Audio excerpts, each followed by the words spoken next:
আমাদের খামারের কাজ করার আজকে তৃতীয় দিন। আসসালামু আলাইকুম, আপনাদের সবাইকে আমার নতুন আর একটা ভিডিওতে স্বাগত। আপনারা অনেকেই আমার ভিডিও দেখেন এবং আপনারা জানেন আমি একটা ছোট্ট করে খামার দেওয়ার চেষ্টা করছি এবং আমি এর আগে আরো 2টা ভিডিও ছেড়েছি আমাদের খামারের কাজ কতটুকু এগিয়েছে। গত 2টা ভিডিওতে আমরা দেখিয়েছি আমরা কোন পর্যন্ত আমাদের ছোট্ট খামারের কাজটা শেষ করেছি। আজকে আমরা মাছের কেবিনগুলো সুন্দরভাবে ভাগ করে দিব। প্রথমে আমরা মাঝখান দিয়ে একটা পার্টিশন করে দিচ্ছি যাতে আমাদের এই খামারের যে মাছের কেবিনগুলো থাকবে সেগুলো আমরা আস্তে আস্তে আলাদা করে দিতে পারি। আপনাদেরকে সবথেকে গুরুত্বপূর্ণ বিষয় বলতেই ভুলে গিয়েছি, আমাদের মাছ রাখার জায়গার উচ্চতা আমরা দিয়েছিলাম মাত্র 3 ফুট, কারণ আমাদের এই মাছগুলো 1 থেকে 1.5 ফুট পানির মধ্যে সব থেকে ভালো থাকে। 3 ফুট দেওয়ার কারণ হচ্ছে যদি আমি কোনো সময় অন্য কোনো মাছ পালন করতে চাই যাতে আমার এই কেবিনেই রাখতে পারি। সাধারণত আমাদের এই কেবিনে আমরা 1 থেকে 1.5 ফুট পানি দিয়ে আমি বিভিন্ন আইটেমের গাপ্পি ফিশ পালন করব। আমি এক্সোটিক গাপ্পিগুলো নিয়ে কাজ করার চেষ্টা করছি। আশা করি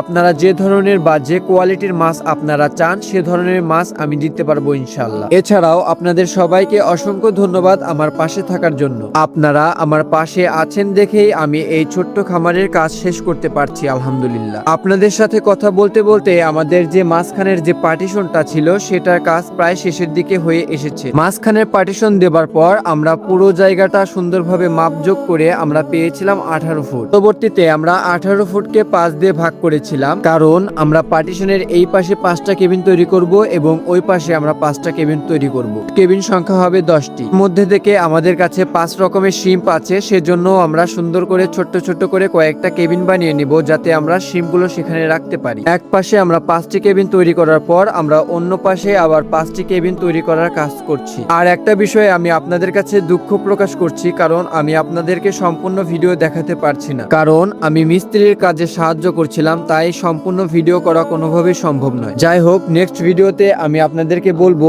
আমাদের এই ছোট্ট খামার দিতে আমাদের মোট কত টাকা খরচ হয়েছে। আমি আপনার সুস্থতা কামনা করে আজকের ভিডিও শেষ করছি। আল্লাহ হাফেজ।